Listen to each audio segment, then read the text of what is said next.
Дистрикт, Цил прес студио интервју на Зоран Иванов со Горан Момировски. Горан Момировски, новинар, репортер, уредник, добитник на престижната новинарска награда Мито Хаджи Василев Јасмин и аналитичар, полемичар, телевизија А1, Канал 5 телевизија, или грешам, не знам, ќе ме поправи во текот на емисијава, МИА, Македонска информативна, сега медиумска информативна агенција, дописник од Берлин, актуелно го гледаме на телевизија Алфа. Тоа се неговите работни дестинации, оние што јас ги знам или што нешто прочепкав што се вели по интернетот. Скопјанин со поглед во Егеот или грешам, повторно ќе ме коригира ако не е така, македонец по емоција, патриот по јавни настапи, понекогаш ексклузивен, понекогаш малку, според мојот вкус, сензационален, новинарски позитивен со повремени човечки возбуди нетипични за студеното и рационално професионално новинарство, во секој случај кооперативен и високо колегијален, како и во секоја лотарија и во ова моја субјектива за него, веројатно нешто погодив, нешто промашив, но тука е Горан Момировски и за едното и за другото да не коригира. Момировски, добре дојдовте во Дистрикт на Цил прес студио. Добре најдов, поздрав до вас, фала за поканата и поздрав до сите што не гледаат. Многу погрешив во најавата. Не, детали, но за мене се разбира важни. Македонската радиотелевизија 8 години од 91 до 99 година, Обединети нации бев таму портпарол на голема операција 99 година Косово. Миројден Црвен крст, голем број меѓународни организации, ден денеска се работувам со некој, а инаку кова скопјанец, роден во Скопје, да, со поглед кон Егејска Македонија, но емотивно. Реков Егеот, да. Да, Егеот, но моето потекло од Дебар. Тамо, во последно време, повеќе тамо ми е погледот, каде што се закопани моите предци. А Егејска Македонија ми е емоција, да не речам пасија. Од 96-7 година патувам тамо, прво интервју со Павле Воскополос, првиот македонец, нели, кој што беше интервјуиран за македонска телевизија, председател на Виножито. Сите села ги знам во Егејска Македонија, а не сум, што се вели, нели, егеец, нели, не сум од таму, меѓутоа, тоа се наши луѓе.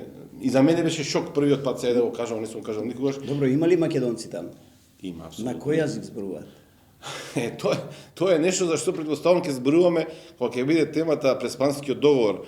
Тие сега се македонци, но со хеленска, како да кажам, со хеленска припадност. Според Преспанскиот договор, пред грчките институции или вака природно, емотивно, домашно, се македонци или се повеќе грци?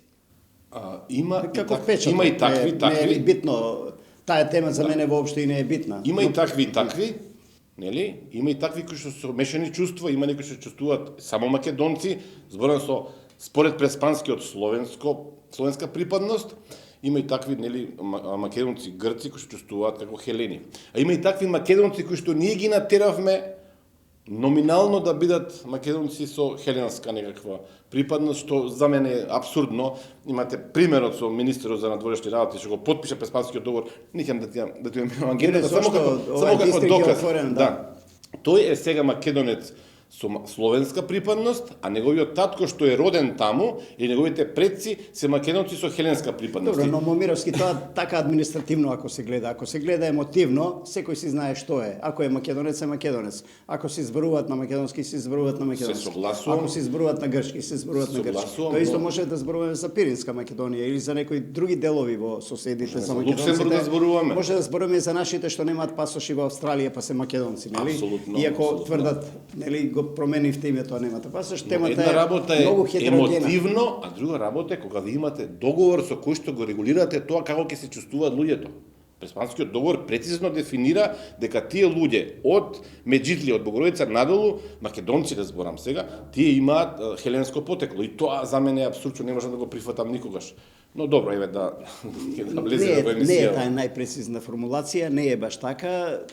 Тој што си е македонец, таму си е македонец, друго е што нема право да зборува службено на македонски јазик, претпоставувам, но не е така во ова, но толкувањата се различни. Во ред. Договорот го има, секој може да го прочите и ќе види дека е тоа е суштина. Знаете како и фактите ги гледаме можда од различни агли, па и различно ги толкуваме. И тоа е легитимно на некој начин. Но мислам дека е најбитно тој како што се чувства. Но ајде да се вратиме на Момировски, рече Дебарско.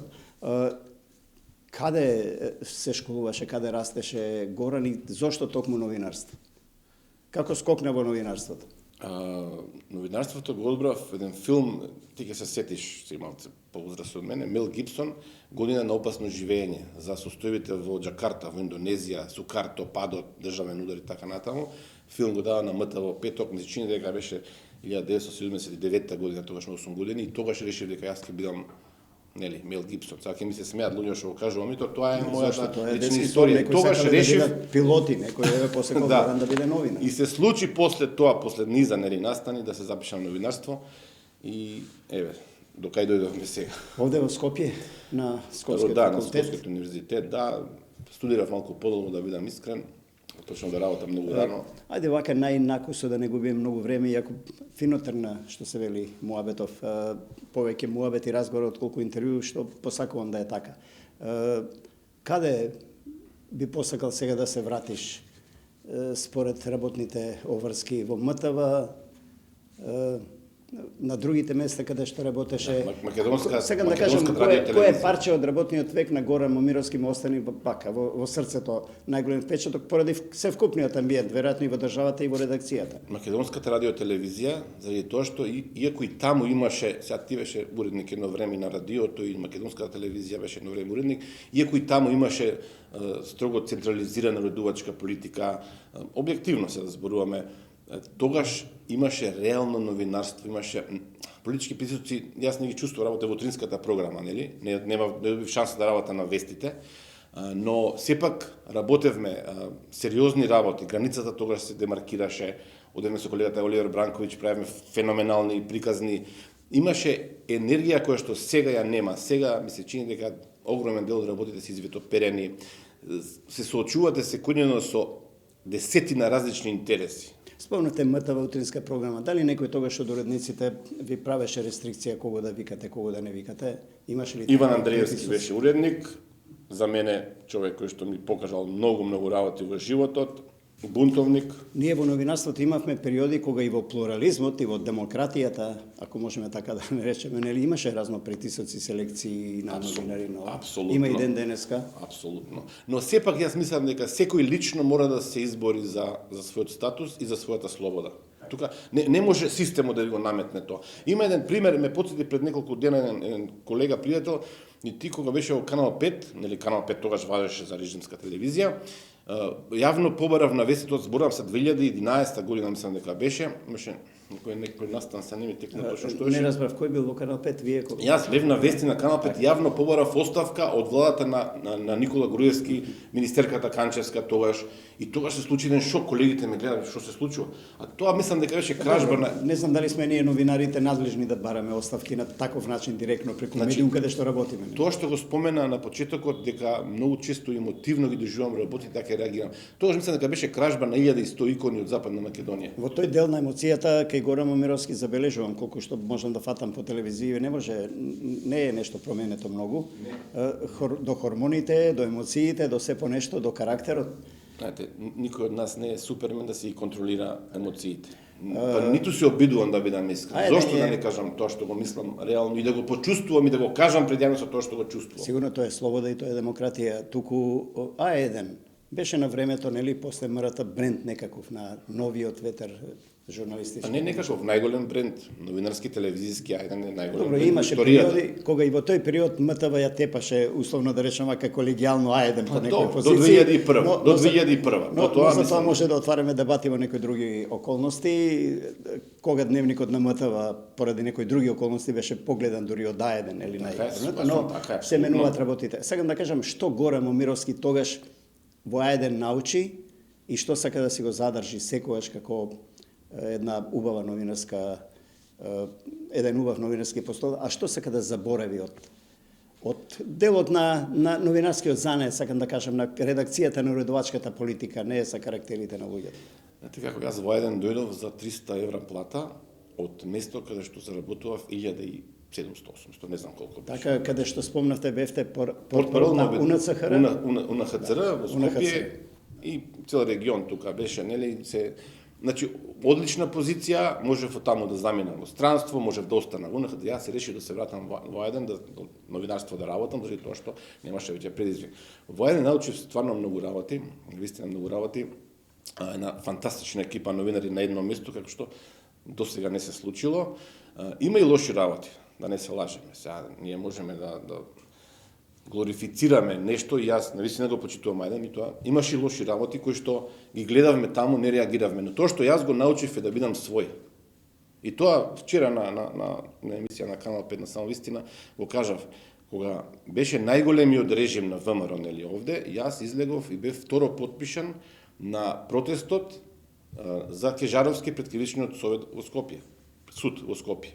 Геровски кога добиваше закани од некои луѓе блиски на ВМРО, јас излегов пред јавното обвинителство со Геровски заедно да му дадам поддршка. Учествував во сите собири, учествував во основањето на синдикатот.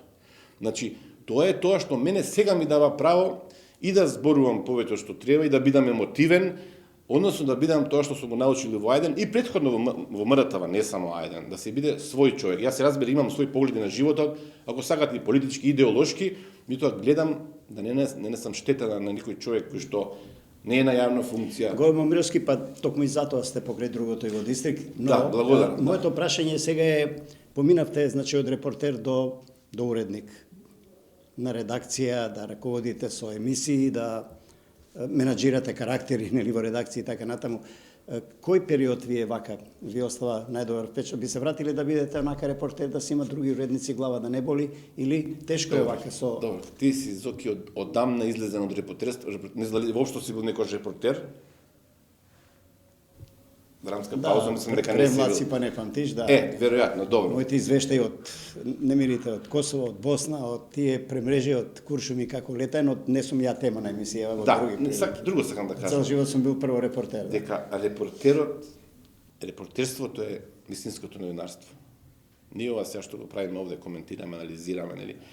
Не дека не, и тоа е некој вид на новинарство, и тоа суштината е во репортерството. Да се оди на терен, да се најде информацијата и да се пласира. Апсолутно. И сега јас сум тука, например, благодарен на Ајден, што во текот на преговорите за името меѓу 2006 и 2011-12 година, јас бев човекот што ги покриваше тие настани, имам преку 500-600 километри патувано за Америка, не знам, меќе 20 пати, по 3 пати во неделата одевме во Њујорк на преговори, и тоа е некоја повисока фаза на репортерство. Мито јас сум ги поминал сите македонски градови, не само Македонија, зборувам и Албанија, Корча, и Подградец, и Гоце Делчев во Бугарија, да не зборувам за Грција, каде што сум модел понекогаш со сопствено возило. Со сопствено возило за да известувам од таму.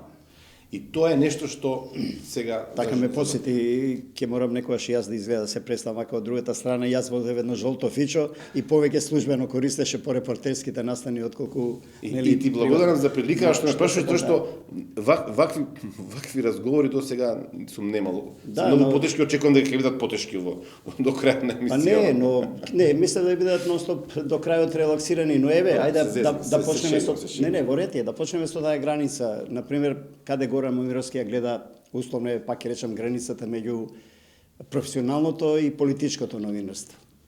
Ти си политички новинар, да кажам. Најмногу внатрешно политички би рекол, иако имаш, колку што јас сум те следел, допирни точки во меѓународни некои релации и така натаму, но главно внатрешната политика ти е доменот на преокупација. Последните 4-5 години. Новинарството, па и Горан Момировски, кампањата, политичко-партиска пропаганда и професионалната дигнитет нели, на информацијата која се пласира преку медиумите. И овој микрофон и камериве се исто така оружје, нели? Апсолутно.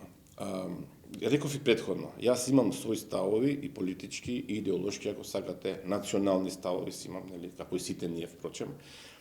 Се обидувам да тие мои ставови не ги вметнувам во тоа што го зборувам кога сум новинар. Се обидувам, велам, не успеам до крај дефинитивно, затоа што реков ми претходно емоција, кога имате емоција, но реков не сме совршени. Но она што за мене е најважно е дали јас го кршам кодексот на новинарите. Јас сум член на Сдруженијето на новинари на Македонија, кој што бај да ведни реагираше за последниве кривични пријави. Не е важно, тоа ќе збориме можеби подоцна. И се обидувам да го почитувам кодексот. Не велам дека не сум го прекршил понекогаш, меѓутоа суштината е тука имате прецизна така да кажам, имате мерка некоја која што ви кажува дали сте го прекршили или не. Често пати дел од медиумите блиски на власта ме прогласуваат за, не знам, крал на лажни вести, на манипулант, криминалец. Митоа на крајот на денот вие треба да седнете да видите колку јас имам барања за извинувања. Сега зборувам за законот за граѓанска одговорност, за клевета навреда. Колку имам барања за извинување? 2 барања за извинувања не за мене, за гости во Заспи, ако можеш, кои што рекле нешто, за да ги заштитам, едниот беше наш колега, да не ги ставам ни во неизгодна ситуација, се извинив јас. Значи за нив, не за мене. Колку тужби имам за клевета? Колку имам судски процеси за... Зошто новинар, еве, со таков маштаб и со тоа искуство, се доведува во ситуација да добие кривична пријава? Спомнавте, имате многу кривични пријави, ќе зборуваме подоцна. Еве да се вратиме тука, бидејќи темата. Зошто Горан Момировски дозволува да има кривична пријава? Што тоа кажува, што не е така или што некој го повредува или да се извинува, нели? Па се, сакам да злоупотребувам за емисијава. Не, слободно. Зашто конкретно ме прашувате, ќе морам конкретно да одговорам. Рашковски 2 критични пријави од него имав, заради тоа што објавив аферата Леонардо. Јас го објавив аудиото, каде што се гледа дека тој, освен што ги навредува италијаните, европјаните, дека Таа е кривична пријава од тој тип е плюс за новинарот Момировски. Па јас ги доживувам како комплимент, да бидам наискрен. Да, меѓутоа, друг е проблем. Ние сега зборуваме, вчера имав една дебата исто така, вели сега се е супер еден колега. Се е супер за вас. За мене не е супер. 7 критични пријави за 3 години, 5 критични пријави за 3 месеци е нешто што е лошо за владата, не е за мене лошо. Убаво рече. Тоа за мене е комплимент. Конкретно одговор, зошто се дозволувам? Објавив, на пример, се меѓу другите работи, да не должам многу, за Агенцијата за разузнавање дека не им работи полиграфот и дека човекот што работи на полиграфот е ставен на друго место да не може да функционира. Внимајте, во Агенција за разузнавање каде што постои опасност дека вработените работат за други служби, за криминални групи, коруптивни групи и така натаму. Често знаете да кажете според моите информации, мене ми јавија, ми дојавија и така натаму. Кои врски тоа ги има Горан Момировски со подземјето, со тајните служби, со тајната полиција, со УДБА, не знам со кого е на линк новинарот Момировски? Ти си 40 години во новинарството, отприлика? Прашањето е од мене до тебе, да. Јас сум 30 години во новинарството. Во овие 30 години јас сум се среќавал, сум контактирал, некои ми се пријатели приватно, некои ми се роднини, некој огромен дел во последно време се луѓе кои што не ги познавам воопшто. Ми се јавуваат и ми велат како да ви доставиме нешто. Свиркачи, така.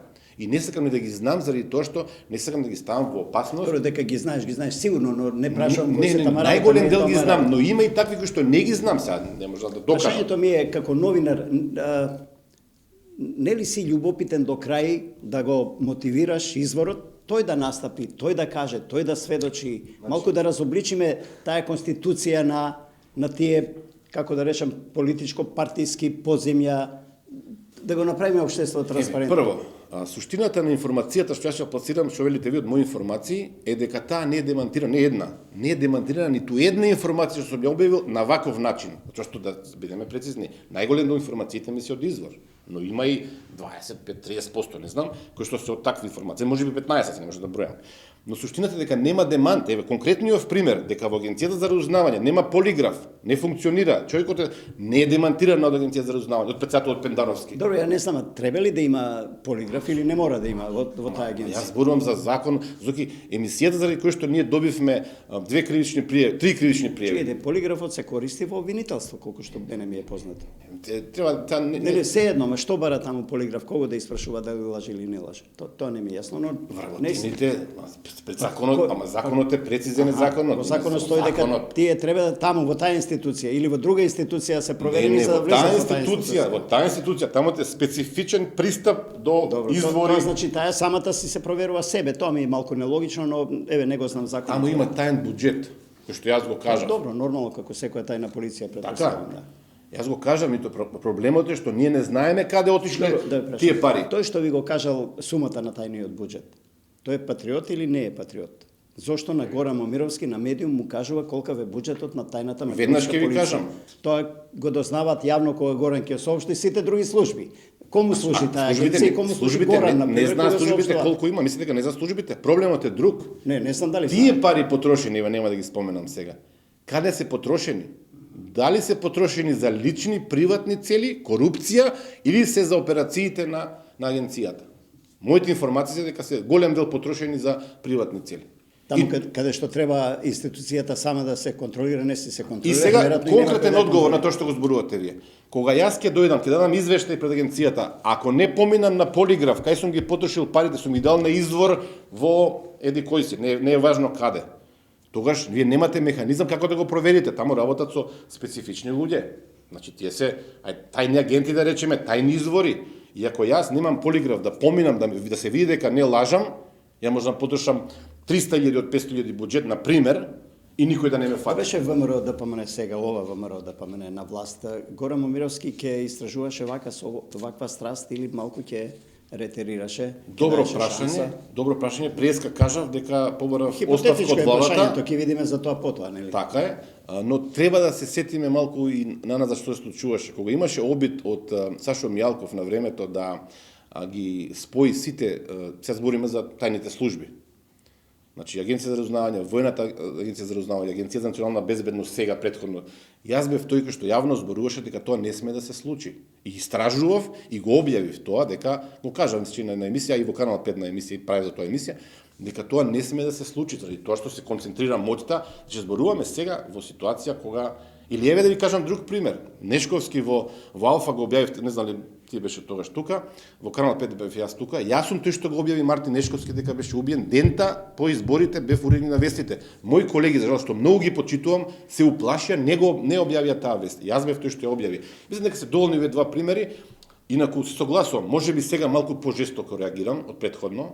Кога пукнеа бомбите на Заев, каде беше Горан? Во Белин. Во Белин бев и еве да кажам нешто што не сум кажал досега.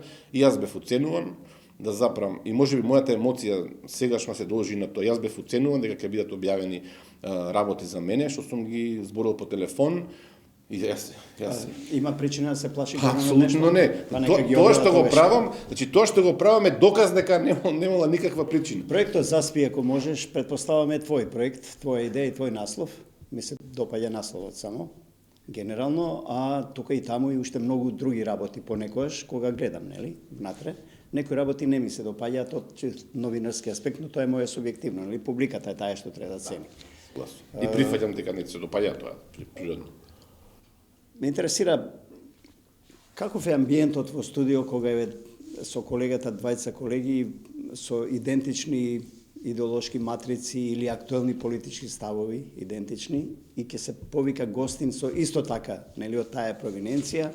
И сега тројца субјекти разговараат отвараат тези, контратези и така, анализира, така? Не знам дали може да се нарече анализа кога е еднодимензионално. Како е новинарското чувство? Лошо. Веднаш ќе кажам лошо. Но ти знаеш каква е атмосферата, беше си бил кај нас на гости, така два пати чина, веднашка на Zoom, еднашка во студио беше еднашка беше кај мене претходно на 60 минути, не е важно. Значи го знаеш чувството. И знаеш дека секогаш може да ми се јавиш да ми кажеш сакам да видам гости. Ти нема да го насториш тоа. Прашам дали ги гледате репризите и дали правите некакви анализи, какво е вашето чувство кога како гледате еднодимензионална уредувачка политика, да речам условно, во дебатна емисија, каде што предпоставам сакате и анализа, дали некако да се пред прави. се, Во таа смисла е пред прашање. се контекстот не тера да правиме анализи. Проблем е можеби кај нас е проблемот, не сме допадливи некому, меѓутоа проблем е што нам не ни доаѓаат луѓето од владачката гарнитура. Ние имаме десетици, стотици јавни повици да дојде било кој од СДСМ, еве сега со ДУИ немаме релативно проблем, сега договараме еден министер да дојде, не е важно, но тоа суштината е дека ни доаѓаат луѓето, кај нас беше Стојан Ангелов. Зошто не доаѓаат? Еле од СДСМ. Имаат некој мотив, веројатно. Повторно ќе речам моите информации во СДСМ дека има таму наредба, премолчена наредба. Не, тоа имаше и пресконференција на која јас лично како колега реагирав, бидејќи не како колега за да ве одбранам вас, затоа што јас имав потреба да реагирам, бидејќи несфатливо е цела политичка партија да се не знам да има некаков коментар за било каков медиум. Прво мислам дека тоа време помина само одамна. една реакција. И тука се лизна, малку тоа е нивно. Цела хајка имаше против телевизија Алфа. На пресконференција излегуваше нашата колешка Боданка Кузевска и кажуваше дека Алфа ќе биде затворена, дека е криминално. Ако дошла финансиска полиција, па таа е оди на секаде, па дури и во сите медиуми. Па не сум сигурен, сега, да не ги инволвираме другите медиуми, не сум сигурен дека Јас отишле знам дека во некои медиуми. Сега во овој момент може би не, но во еден процес сигурно шета и по други медиуми. Да, Тие се исто. но кога 3 години 5-6 различни институции се инволвирани во еден медиум, Политички притисок, вам мислам. е јасно. Значи, повторно не сакам за себе да зборам. Невозможно е јас да добивам за 3 месеци 5 кривични пријави. Значи невозможно е и да бидат тие Добро, процесирани. ако имало 5 лаги и 5 навреди, 5 клевети, па природни се 5 кривични пријави. Не, извини сега. Горан, Извини, секој граѓанин, секој гледач може да ви напише кривично. Извини. Прашањето е каков Не, е епилогот е. Извини се, Ако нема не епилог, сега да те обвинам за манипулација. Извини се, мора да расчистиме. не, јас само прашувам. Ама кривична пријава не се дава за лага и навреда и клевета. Тоа има граѓанска одговорност и тука имате тужба, Седно, извинување. кој е епилогот не на е тие седно, кривични? не е Не, седно. Значи, прво, нема ниту лага, клевета, навреда, нема за тоа такво нешто. Значи, никој не побара од мене да се извинам, никој не ме тужил. Не, Значи, не ме разбираш во прашањето. Кога, еве и вие на вести ќе објавите, дека еди кој си довел кривична пријава. Што значи дека е криминалец? Не. Тоа не значи дека е Горан Не, криминалец. но тоа Затоа значи- прашам, каков е епилогот на твоите, на вашите кривични пријави? но тоа значи, тоа Тоа значи не, тоа не е притисок, важно. притисок Тоа не е некако, важно. да. Јас Не, сум многу го е рекол важно. тоа. Јас сум спремен да одам во затвор, односно да одам на судење прво, па на судење да се расчистиме за сите овие работи. Јас сум спремен да не речам посакувам малце, не е убаво да го кажам тоа, меѓутоа посакувам да има јавна дебата да видиме кој тоа го нарачал. Ја, знаете што е работа, Македонија е толку мала земја. Се согласувам, Се знае. дали сакаш да ми кажеш дека кривичните пријави ги чувствуваш како притисок, што веројатно и Не, е, ја не велам дека не е. не се притисок, но мене ми укажуваат на систематска операција за да јас бидам спречен или во најмала рака да бидам дефокусиран од тоа што го правам. Јас не велам дека сум, нели, светец, правам грешки, јас се подразбира, нели, меѓутоа не сум криминалец за да добијам 5 критични пријави за 3 месеци. Внимајте сега. Добијам од врвот шефот на државата, Пендаровскиот директор, го именува директор на Агенција за разузнавање, тој јавно рече дека го информирали и го убедиле дека јас сум криминалец. Само парафразирам, меѓутоа дека имало основа за кривична пријава. И рече дека ќе ме помилувал, што е манипулација пар екселанс, заради тоа што додека тој ме помилува и некој не може сам да ме помилува, треба министерот за правда, Кој го употребил терминот дека ќе те помилува? председателот Пендаровски. Јавно го кажал тоа. Јавно на мислам, интервју да. во Канал 5, во само интервју го каже јавно. И тоа е за мене манипулација, тоа што јас треба да лежам во затвор 6 месеци најмалку, министерот за правда да се согласи, значи го избрише на член 11 од законот за помилување, не е важно да не должам многу, и тој на крајот рече дека ако не поминат кривичните пријави, и против мене колега Драган Мусалевич исто така е кривичната пријава, вели тогаш јас ќе побарам одговорност од Ерол Муслиев, директор на Агенција за разузнавање. Стресови се Не тоа. побара, не побара одговорност. Јас не го прозивам и тоа сега има прилика зборуваме. И тоа како да ви кажам, и тоа ми е јасно и одеднашка сега ме гонат за дека сум ширил зараза ковид. Внимајте, двете кривични дела се 205-206, од 1 до 10 години затвор и од 1 до 5 години затвор. За тоа прв пат слушам од каде тоа со ковидот сега излезе. Кривични пријави пристигнале на еден ден, 2 кривични пријави во Скопското јавно обвинителство. И Анонимни некакви или? Па сега ќе видиме, да не откривам ја премногу. Јас знам точно кој ги наражал, кој ги испратил тамо, но суштината е дека Гаврил Бубевски, шефот на обвинителството, немал основано сомнение. Тоа му било кажано од колегите дека нема основано сомнение со анонимна кривична пријава да гоните новинар за нешто што може да се провери со телефонски разговор. Ке треба за овие премрежија ваши нема врска, не сум јас важен. Посебна емисија. Ајде да се вратиме и на други теми, меѓу кои актуелни е малку и политички и неполитички општествени. Пописот помина, го преживеавме ли во реченица 2? Па се разбира, македонскиот народ, граѓаните на Македонија се разбира дека све ќе преживеат. Како ги преживеат и какви последици ќе има овој попис? Зборам се на разни нивои, економско, социјално, меѓуетничко, меѓуверско, е прашање за кое што јас немам одговор. Многу прашања имам во главата. Етнографски да речеме, какви последици може да има? За 10 години пак има попис. Не дека што, може за 2 години да има попис, може за 3 години да има попис, може годинава да се закажа. Да, опозицијата најави дека кој ќе дојде на власт ќе прави електронски попис наново.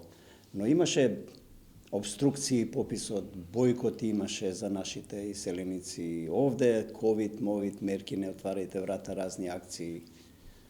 Како се однесуваме ние како медиуми? Го поддржувавме процесот за попис или одевме контра, па после ни чини или не ни чини. Што Ниту мислите? поддржувам, јас лично се зборувам, ниту поддржувам, ниту одевме контра. Јас, например, се попишав, мојата фамилија се попиша, значи тука сме на чисто. Меѓутоа, суштината е да се објаснат работите кои што не беа јасни од самиот почеток. Ние сега имаме 7,3% луѓе кои што не знаеме која е етничката припадност. Така, 7,3%, 130.000 луѓе кои што се извадени од регистрите и тоа е практично тоа што го зборувате за ВМРО ДПМН. Електронскиот попис е така напреден. Добро, зошто е толку важна таа? Гледам сите политички партии, па и медиумите толку се пребројуваат кога да сме племени уште. Поминавме и низ 2001. Зашто зборувате? Поминавме за етничката припадност за бројките. Поминавме низ ова. Сите велат дека стекнатите права нема да се менуваат. Што е таа? За мене, можда јас грешам, малку племенски она. Чегај толку нема да се пребројува. Ово е многу Еве и Бугари прецизна весели знае математика. некако со 3504. Ова е многу прецизна математика се, јас не знам дали навистина ние имаме демократија каде што етничката припадност процентот е многу важен за функционирањето на системот и за нивото на вработување. Вие во моментов имате, не знам, на пример, не знам точно, са 24,5% на пример албанци, според пописот треба да вработите што е 4% или 29 колку беа албанци во последниот попис не е важно, за да се направи таа нели Никаде не вели ни закон ни устав дека треба постојано процентот. Никаде не вели, но тоа трендот е значи, тој. ако утре се симнат на 18 или по 10 години, треба да се отпуштат. Како рековте, стекнатите права, ќе ги избркате луѓето. Епа, како ќе стекнат права врз основа на бројката? Мислам дека е тоа манипулација. Што мисли Не, Горан? не е манипулација. Тоа никаде не е дефинирано ниту во устав, ниту во закон и дека ако утре станат некоја етничка заедница, било која е бугарите 38%, дека толку треба да ги има во државни јавни институции. Се согласуваме не е тоа така, никаде не пишува. Не пишува во законот Тоа така сакам да прецизно. Тамо пишува рамномерна застапеност или правична застапеност. Тоа е терминот, така. Но реалноста е дека Лимитот е 20% и тоа го дава уставот. Се друго е на слободен пазар, како се вели. Квалитетот треба да се. затоа убаво ви кажав со бројки. 25% беа албанци во 2002 година. 25 и нешто. 25,17, да. Сега во вработувањата во јавната администрација, државната администрација колку се? Отприлика таа бројка. Значи се следи бројот и тоа сме го прифатиле, тоа е дел од уставот. Тоа не е елементарен законски репер и уставен, тоа сакам Но да е кажам, политички, А ви имате професори, Денко Малевски вели дека не треба правното да преовладува пред политичкото. Например. И сите македонски власти досега Добро, не знам што сакал да каже со тоа, но кај нас главно доминира и кај нас доминира политичкото се уште за жал. Така, значи се согласуваме. 25% албанци. Сега 29. Ние треба да вработиме 4% албанци сега. Ја немам против да Не, се вработат никој тоа албанци. не го рекол и никој не го побарна. Ама рече политичката реалност е таква. Значи јас никаде не сум чул, не сакам да влегувам во полемика, сакам да ве прашам Не, вие да не, одговарате, но добро, не. ако мислите така дека Не, е тоа, не, не, окей. не се Јас работи. само пледирам дека никаде тоа не е запишано, стандардизирано. Зошто да не бидат зошто да не бидат каму среќа нели 40%, а да има квалитетни кадри, што ќе ги задоволат потребите на сите на целата заедница. Тоа е друго прашање. Не, тоа е, мислам дека прво прашање. Сакам да прашам, што мисли Горан Момирски? Дали поминавме низ тие премрежија на етнички баласти? Дали може да почнеме, дали се граѓанизира Македонија или уште тони во тие етнички јата? Тоа ми е прашањето. И што да направиме? Сега ви кажам еден пример. Јас сум првиот македонски новинар што проговорил албански на емисија во живо. Зиден Села беше гостен кај мене и прашав на албански јазик, од знак на почит и кон него, кон албанците. Тие се фини сигнали вака, но тие не решаваат ништо. Не, символиката е многу важна. Значи, јас сум човек кој што не ги мрзи албанците, немам проблем со албанците, живеам во албанско мало, значи, како да ви кажам, го зборам нивниот јазик како што го зборам и српскиот, и бугарскиот, грчки, не знам, добро, и англиски, германски, не е битно. Значи, можам да бидам реален околу тие работи. Еве еден друг пример, законот за јазиците се почитува ли? Не се почитува ниту законот за македонски јазик, сите фирми се на латиници и на некои англиски странски јазици. Не се почитува. Но законот за јазиците предизвика огромна тензија во општеството. Тоа што ме прашавте вие, дали излеговме од етничките дупки? Не излеговме. Добро, каде е чарето? Што правиме со државата и со општеството. Има ли шанси да изградиме не едно општество за сите, бидејќи ќе реагираш на постулатот? Иако мислам дека мене како идеја тоа ми се допаѓа. Ја живеем во такво да општество. изградиме една држава. Мојот микросвет е такво општество. Идејата ми е на прашањето колку секој од нас е вака низ јавни настапи, бидејќи си јавна личност и имаш медиум, имаш емисија, придонесуваме за една таква хармонија, градење на една таква хармонично општество или секогаш бараме некоја сенка, нешто да истуриме, нешто да... Кои се поривите? Каде ја водиме таа наша собствена уредувачка политика, ако можам да речам, преку медиумите што Па се кој владееме на некој. Јас се можам да кажам дека сум ја најдобар и најпаметен и најумен. Претходно рековте да има решение. Ако го знам решението, ќе направам политичка партија, ќе победам на избори, ќе ги смена работите. Не е ли то така? Премногу е комплицирано, па дури на лично ниво.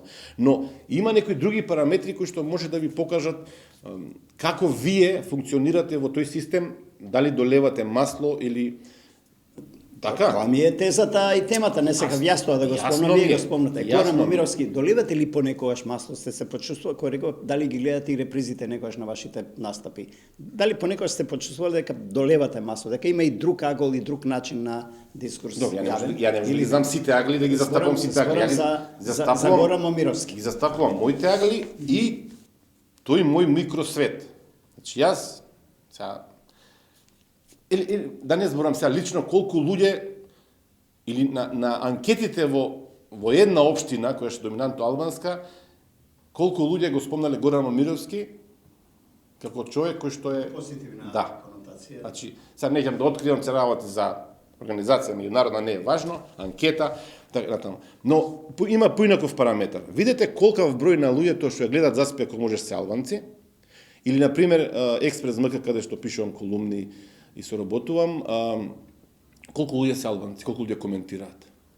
Не сакам да зборам за личните приватни пораки што ги добивам. Не го разбра добро прашањето. Не. Еве на крајот, дозволи ми само. Пред да поентирате, многу пати спомнавте македонци, албанци, македонци, не знам. Тоа е суштината на македонската демократија и македонскиот политички систем. Јавните личности, новинарите, интелектуалците, професорите, академските граѓани можат сега, после се ова што поминавме, сите овие премежи, па и пописи и така натаму, да исчекориме некаде, да видиме што сме, да се граѓанизираме до крај, бидејќи вака не знам, ке не биде ли? Сега вака одговор на прашањето, за да ја завршам темата, речам да, можно е и нели Македонија треба да биде конгрегански систем, си да бидеме едно. Има ли друг пат, камо среќа да има друг пат или несреќа, не знам. Тоа Не, ја поинако би го поставил. Што е алтернативниот пат? Го гледаме, алтернативниот пат е Украина. Ние не треба да сега во ракавици да зборуваме. Другиот пат е конфликт, меѓуточки конфликт, војна е, видовме да види прва година. Кој е тој што сака војна сега? Има такви што има, се разбира, секогаш има некој. Не зборуваме за будали, зборуваме за нормални луѓе. Меѓутоа факт е дека нашиот систем, политички систем, продуцира оди кон кипаризација и Босна и Херцеговина системот. Нефункционални држави. Ја затоа го спомнав ова сега. Не велам дека утре ќе побарат ДУ или Алијанса 29% Мислам, албанци. предвремени избори се решение, предпоставам вие и пропагирате да има предвремени, зашто Ова е сега пропагирате, не пропагирам такво нешто, не е точно Ајде тоа. се залагате, се едно, не е важно, простете на терминологијата. Еве ќе го сменам прашањето. Предвремени избори, верувам дека верувате дека ќе донесат поинакви позитивни промени за ова за кое сега и вие говоревте, јас нели заедно со вас. Каде ги гледате? Како може да се случат позитивни промени? Еве нека се промени власта. Не зборуваме за блокади, нека си терат партии. Се можем и теоретски дека секоја промена може да роди нов квалитет, да не теоретизираме. Како предпоставка, да. Да, а второ имате низа други прашања кои што во Македонија не запираат во негативен тренд. Зложувањето, на пример, Ај тука ке заложувањето. Не сме економисти двајцата. Не сме, но ги знаеме. Елементарните бројки ќе се знаеме. промени власта, ќе дојде друга партија од опозицијата ќе води. Нема да се задлажува. Па се знаете како само можеме да споредуваме, Како ќе ги не можам сервисира здравство, не можам образование, субвенции разноразни, помошти разноразни, од каде пари? Еве еден пример. Сакам со примери, најдобро е. Денеска премиерот Ковачевски реши дека ќе скине од буџетот 100 милиони евра недоходовни трошоци. Така може да го направи пред една година. Например. Не можел да го направи. Не смел да ги стави во буџетот. Кои се тие 100 милиони евра? Зошто? Внимајте, беше заменик министар за финансии, тој човек што заедно со министерот за финансии во тој период. Сега, како кои се, па, веројатно има таму планери, планираат каде се трошат парите, доаѓа криза, поголема викат стоп, како и дома. Од ова не плаќаме сега овој месец струја, ќе платиме другиот за 2 месеци, сега да покриеме недоходовни процеси. Ние ланската година, кога се правеше овој буџет, ние знаевме дека сме во криза заради ковидот. Секоја финансија во образование е недоходовна на дневна основа. Тај не враќа веднаш пари, враќа таму, нели, по некој процес кога кадрите ќе излезат и ќе предонесат на општеството како пообразовани. Дали ме разбирате што се обидам да бидеме до крај објективни, не? 100 милиони евра. Камо среќа ако има каде да ги најдат, нели? Не станува збор за 3 милиони евра, 5, 100 милиони евра. Добро, нема многу време, ама мислам дека со примеров најдобро објаснив. Ова Северна Гора Момировски ја го преболели ова географска одредница или уште? Тоа не може да се преболи, никош не може да се преболи. Па добро, но спомнавте Украина еве во НАТО е земјава, посакува сите политички партии да е во НАТО, па во НАТО е. Ова е многу опасна теза. Ако не прифатите Северна, тоа ќе ви се случи Украина. Не, јас не реков ќе случи, него во НАТО сме. Дали е некоја безбедност НАТО или има ли Македонија друга алтернатива, еве да не е НАТО? Ова го зборевме на емисија 24 чинам, истата тема можеме да ја повториме и за гледачите на Цивил, но суштината е во целиот контекст. Да, Македонија, јас сум, значи, евроатлантист, да не се лажеме сега тука, да бидеме прецизни. 30 години на таа тема работам и не можам да кажам дека сум горд на членство во војна организација, меѓутоа НАТО е како репер за некакви демократски вредности и организација на држава, владење на право, тоа е тоа Добро, ајде да бидам директен. Со тоа Северна сите сме повредени. Македонците поготово пород. Тука дефинитивно. Секаде различно доживуваме од различни причини. Ако ми дозволиш само. НАТО е едниот дел од паричката. Ние го променивме името, станавме Северна да бидеме членка на НАТО и да бидеме членка на Европската унија. Така е. И затоа болката е така е. И во меѓувреме ни се случи Софија актуелно. Што правиме со Софија сега? Што вели Горан? Не знам дали се сеќаваш. Сејад Ризвановиќ, кога што бевме гости, јас и ти на емисија, ми се извини пред некој време, јавно бевме заедно, не знам каде, дека тој тогаш грешил, јас кога тврдев дека Софија ќе не блокира. Ти сега тврдев дека нема да не блокира, дека има добри вибрации, дека премиерот Заев тогаш и владата добро работат и се случи по моје. Ми е криво што испадна по моје. Не сакам да се демонтирам себе си, не знам дали тоа сум го рекол така, бидејќи јас Бугарија следам 70 години уште од времето на Цола Драгојчева, од комунизмот, социјализмот. Но мене ме обвинуваше тогаш дека јас претерувам дека Бугарија ќе се најде решение. Јасно беше дека нема решение уште тогаш. И болката се не може да кажеме се појави Бугарија. Не, Бугарија не се појави сега. Бугарија појавена од 98 година со националната доктрина. Слаба дипломатија имаме, слаба аналитика имаме. Не може да предвидат нашиве утка е направено во договорот 2017 веројатно исто така, нели? Се прифатени некои теми што едноставно не би требало да се теми, тоа сите го гледаме и го знаеме. Ама разликата е што некој тогаш зборуваше, значи во петокот пред да се дефинира договорот. Јас излегов со една колумна 2017 година зборам, кога отиде Никола Димитров да го дефинира договорот во Софија, јас излегов со колумна и јавно предупредив дека треба да внимава, дека се преговара веќе 8 години, дека има замки, дека треба да антиципираат се можно што случи. Никој тогаш не ме слуша, не правеа анти-НАТО, анти-ЕУ, проруски, а само предупредувавме дека тоа е грешка. И сега се дека е грешка. И сега кој сноси одговорност за тоа? Ја да бидам повторно виновен. Од граѓаните ќе си пресудат. Граѓаните ќе има избори, ќе се пресудат граѓаните за одговорноста, нели? Предпоставам па друг не. Се добро, политички го гледаме така. Инаку некој направи штета на државата, има за тоа кривични дела. Да не се лажеме сега, не се заканувам сега. Нема тука кривични дела, водите политика и вие верувате, некој ви рекол да ќе нема проблем, интеграцијата ви се отвори наднес се појавува некој раде вика чекај бе, ние си имаме овде Академија на науки кои се тие, нема македонци. Се враќаме назад во историја. Плевнелиев ги имаш и сите позиции. Говорете, мене ако ме прашате, мислам дека е грешка во договорот што се прифати овде терминологија за истории за такви работи, тоа не е тема на 20 век. Како што е грешка во Преспанскиот договор, ако веќе може да се подпише, зашто не стапи во сила на дента на влезот во Европската унија, како што направиле илјадници други организации. Кога употребуваме термини компромиси, не сме учесници во тие компромисни дебати, не знаеме што е компромисот. Можда другата страна не сакала, нели? Но Добра, ама тука се работи за способност за познавање на работите, за одговорност пред луѓето што ве избрале. ќе одите во продавница, ќе купите горанчевли, Ама доаѓате сега- дома и дома ви велат Сега зошто ово- довеси издело, што не си взел од другите чевли сега. Да, ама тоа дома. А немаш фискално овде да не ги е дома, вратиш, овде така Никола да Димитров и Зоран Заев не беа дома кај мене. Имено, не се роботи, и тие не бренам никого, кажувам јас каде е грешката, но не сум во ситуација сега јас да анализирам, ти си... Добро, јас сум анализирал тогаш и бев прогласен за најголем криминалец што го зборував тоа и сега сите велат ај ние така мислевме. Ама Добро, ама се случи на тоа, се случи ова спорот со Грција, како така, не сме непријатели, и значи две работи се случија со тој преспански договор, идентитетот за јас се го остана проблеми Бугарија се. Ке го решаваме и тоа, нели, што да правиме? Па не го решаваме се, не го решаваме. Па не ќе го решаваме, што ќе му правиме? Нема друго. Добро се. Ако вие прифаќате половични Не, ништо не прифаќам. половични Јас- резултати од огромен компромис на наша штета, тогаш тоа е ваше право. Ја не можам да го прифатам тоа. За мене ќе беше компромис да станеме членка на Европска унија, дента да го сменевме името. Тоа се си признам, не сум го кажал никогаш Тоа ова е јавно. најидеална варијанта, може Не е најидеална. може би поидеална е да се распадне денеска Европска унија, бар глава да не боли со Бугарија. За жал ова со Макрон изјавата, тука Така. ќе се поместат многу Сигурно, работи. има тука многу за анализа, но многу е важно како ние вредностите тие европски што ги доктрината таа да донесеме овде за која говоревме претходно. Јас би сакал да привршиме сега ова со Украина. Има разни иницијативи. Македонија е блокирана е ваму во Европската унија. Други интеграции размислували Горан Момировски како граѓанин, па и како квалификуван граѓанин, и како аналитичар, не како новинар.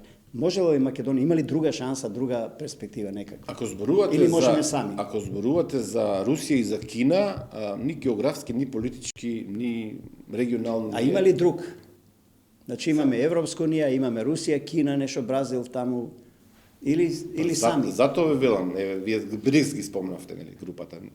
Ние со нив ниту имаме надворешна политичка трговска соработка, ниту имаме историски врски со Русија, што не врза освен на црквата, зашто видовме пред 2 дена дека не ни ја признаваат. Па не врзува, не одврзува. Зборам за црквата, православието, Да, зборам, да. нели, како припадница Не на православните. одврза вчера, за Да, вчера. значи со Русија реакција. јасно ни кажа завчера, тоа го зборам цело време. Ние со Русија немаме ништо. Од Сан Стефано, Македонија, има непријател во Русија. И тоа го знаат сите, треба да објаснуваме.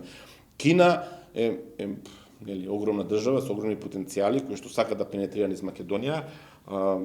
Ми се чини дека тоа што го прават останатите европски членки со Кина, треба да имаме право и ние да го правиме. Значи имате членки. Добро, ако е така, Ако Германија увезува газ од Русија, зошто не можеме ние да увеземе газ од ако Русија? добро разбирам, значи немаме алтернатива освен Европска Да, се има тука модалитети после ова изјавата на Макрон. Европска унија дефинитивно според мене завршена работа. Се прашањето дали таа негова европска политичка заедница, европска економска зона, третата варијанта, па тамо што ќе ни Значи, да. вака, многу е рано, мислам, за тоа да не губиме време, не истече времето, Добро, но само сакам да кажам дека тоа е сега идеја, да видиме другите држави како ќе се однесуваат. Таму се и други засегнати, не само Франција, Германија. Веројатно, не знам дали Германија знае за идејата на Макрон. Предпоставам дека Шолц ја поздрави, да Именно, знаете само. предпоставам дека тоа е договорено. Нели? Немаме Но дилеми. да видиме како ќе реагираат другите. Може би ќе напуштат Европската унија, може би ќе формираат нешто сами, нешто друго надвор од Германија и ова. Да не се лажеме. Ќе видиме, Европската сигурно. унија е организација, институција која што не се случила никогаш претходно на светот. Зборам сега според вредностите и не верувам дека било кој ќе ја напушти. Добро, Британија се случи, дали тоа што Британија е посебна приказна. Не верувам дека некој друг може нема да ја напушти. И тоа, меѓутоа како институција ќе опстои и не верувам дека ќе се распадне тоа што овде некои луѓе го. Пазарот и капиталот е многу битен. Завршуваме каде Горан Момировски натаму со амбициите, со кариерата, планови во политика, можеби размислува за амбасадор, можеби за, не знам, со промена на власта нешто да дојде некоја покана убава. Природно е да размислувате за се, и за политика, и за дипломатија, и за новинарство. Но, само да подсетам, јас бев повикан од Борис Трајковски да му бидам портпарол. Бев повикан од Бранко Црвенковски преку една наша колешка заедно, нели, да бидам негов портпарол. Одбив. Советник за односи со јавност. Така, да, вие бевте тоа, нели? Бев повикуван од вице-премиерка друга, бев повикуван од ВМРО министри и така натаму. Значи, за портпарол не се нафаја, Секогаш- прашаш за министр, значи, може би, за амбасадор на тоа. Видите сега, кога од новинарство влегувате во портпарол, значи дека правите политичка кариера. Ако јас го Не направам би тоа, морало да значи на тоа. па сега логично е, нема. Зависи од желбите и од поривите.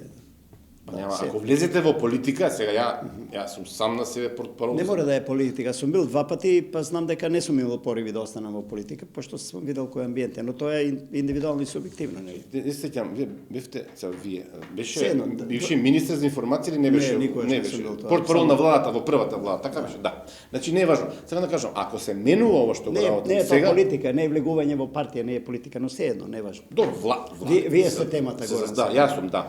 Значи, ако сум сакал да го направам тоа до сега, ќе сум го направил. Така, имало прилики многу. Не велам дека никогаш нема да го направам. Черчил, да не го цитирам сега што рекол, нели? Меѓутоа, За тоа со Черчил малку ти е касно. Колку години веќе имаш? 3 50, децении си во... 50, не, да. мислам на староста, на стажот новинарски 3 децении веќе така. твојот пример покажува дека кариерите на новинарите траат малку подолго. На политичарите понекогаш уште подолго, некогаш многу Благодарам кратко. за комплиментот. Да. Да. И ти посакувам навистина долго време да обстоиш и да не се откажеш од емисијава и од било што работиш. Значи, сите опции се отворени. Се си има почеток и крај. Така е, но да издржиме до крај. Добро, ако добро разбирам, може да те видиме на некоја фина позиција. Така. Да бидеш предмет на интервјуа. Добро го кажа. А не интервјуист. Ама ја и сега сум предмет на интервјуа, не само со вас.